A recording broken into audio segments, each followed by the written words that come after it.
अपनी आत्मिक शक्तियों को पहचानो।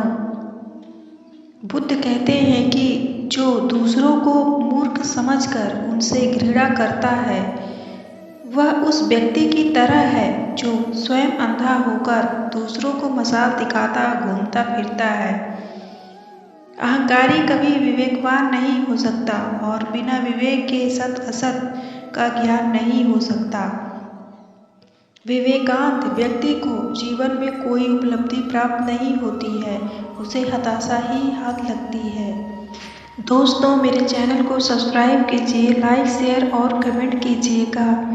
मेरी वीडियो पूरा देखिएगा और मुझे सपोर्ट करिएगा प्लीज़। भगवान बुद्ध अपनी आत्मिक शक्तियों को जागृत करने के लिए घोर तप में लगे थे। उन्होंने शरीर को काफ़ी कष्ट दिया, यात्राएं की, घने जंगलों में कठिन साधना की, पर आत्मज्ञान की प्राप्ति नहीं हुई। निराश हो बुद्ध सोचने लगे, मैं अभी तक कुछ भी प्राप्त नहीं कर पाया हूँ, अब आगे क्या कर पाऊँगा। निराशा, अविश्वास के इन नकारात्मक भाव ने उन्हें हताश कर दिया। कुछ ही क्षणों के बाद उन्हें प्यास लगी। प्यास लगने के बाद वे थोड़ी दूर स्थित एक झील तक पहुंच गए। वहां उन्होंने एक दृश्य देखा कि एक नन्ही सी गिलहरी के 2 बच्चे झील में डूब गए हैं। पहले तो वह गिलहरी जड़वत बैठी रही। उसे कुछ समझ में नहीं आ रहा था, मैं क्या करूं क्या ना करूं। फिर कुछ देर सोचने के बाद उठकर झील के पास गई। उसने अपना सारा शरीर झील के पानी में भिगोया और फिर बाहर आकर पानी झाड़ने लगी। ऐसा वह बार बार करने लगी। बार बार बुद्ध ने सोचने लगे कि इस गिलहरी का प्रयास कितना मूर्खतापूर्ण है। क्या कभी यह इस झील को सुखा सकेगी? किंतु गिलहरी का यह क्रम लगातार जारी था। बुद्ध को लगा मानो गिलहरी कह रही हो कि यह झील कभी खाली होगी या नहीं, यह मैं नहीं जानती, किंतु मैं अपना प्रयास नहीं छोड़ूंगी। उस छोटी सी गिलहरी ने भगवान बुद्ध को अपने लक्ष्य मार्ग से विचलित होने से बचा लिया। वे सोचने लगे कि जब यह नन्ही गिलहरी अपने लघु सामर्थ्य से झील को सुखा देने के लिए दृढ़ संकल्पित है, तो मुझ में क्या कमी है। मैं तो इससे 1000 गुना अधिक क्षमता रखता हूँ।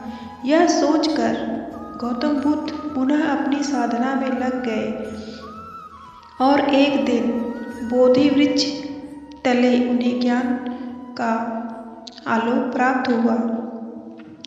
दोस्तों, इस कहानी से हमें यही सीख मिलती है कि हमें हमेशा प्रयास करते रहना चाहिए। कभी यह नहीं सोचना चाहिए कि हम यह नहीं कर पाएंगे। हमें हमेशा प्रयास करते रहना चाहिए। हमें इन छोटे छोटे जीव जंतुओं से भी सीख लेनी चाहिए कि ये अपनी छोटी से छोटी प्रयास से भी शिक्षा दे देते हैं। हमें भी इन्हीं से शिक्षा लेनी चाहिए। असफलता के बावजूद प्रयासों की निरंतरता पर बल देती है। यदि हम प्रयास करना न छोड़ें तो एक न एक दिन लक्ष्य की प्राप्ति हो जाती है। हमें प्रयास करना कभी छोड़ना नहीं चाहिए। हमें अपने लक्ष्य को ध्यान में रखते हुए उसको पाने की हर संभव कोशिश जारी रखनी चाहिए।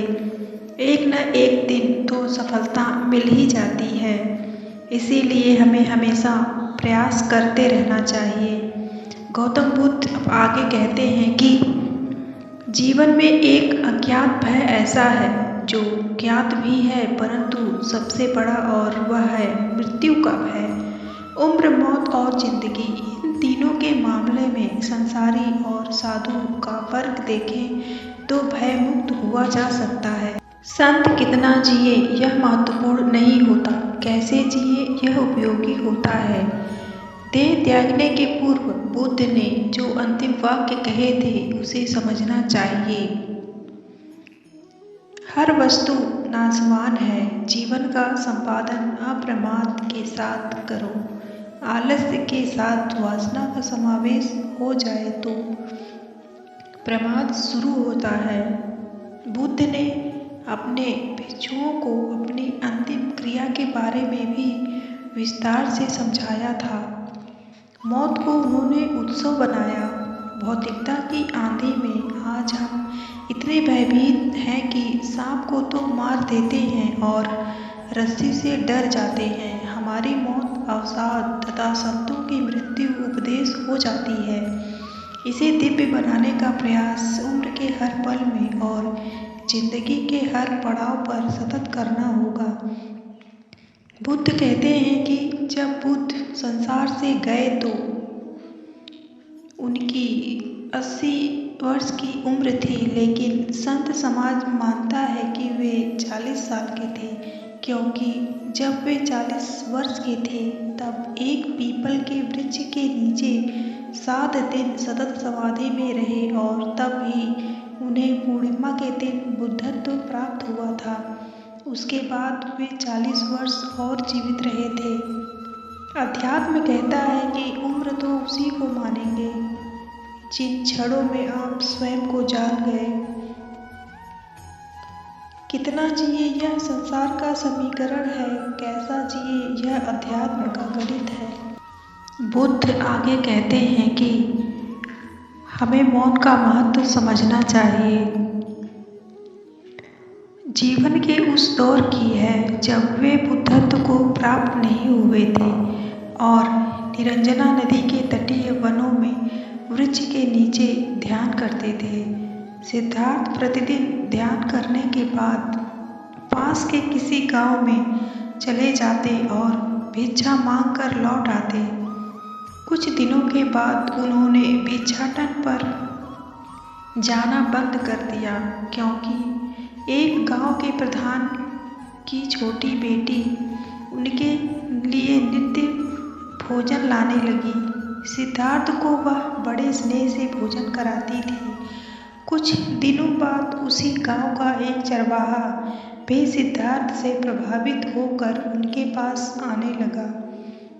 उसका नाम स्वस्ति था। एक दिन स्वस्ति से सिद्धार्थ बातें कर रहे थे कि सुजाता भोजन लेकर आई।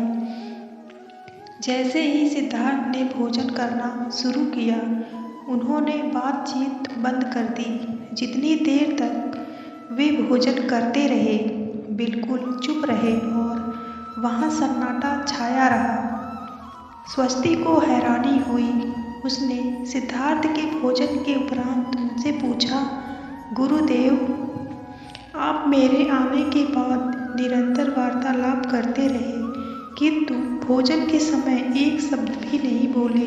इसका क्या कारण है? सिद्धार्थ बोले, भोजन का निर्माण बड़ी कठिनाई से होता है।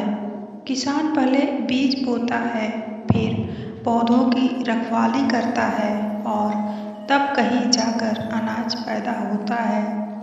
फिर घर की महिलाएं उसे बड़े जतन के साथ खाने योग्य बनाती हैं। इतनी कठिनाई से तैयार भोजन का पूरा आनंद तभी संभव है जब हम पूर्णतः मौन होकर भोजन करें।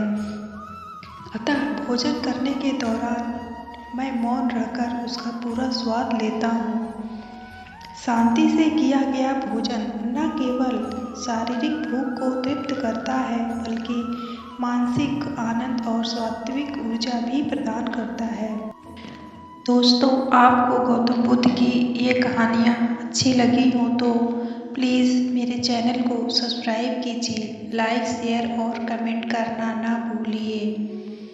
मिलते हैं अगली वीडियो में, तब तक के लिए धन्यवाद।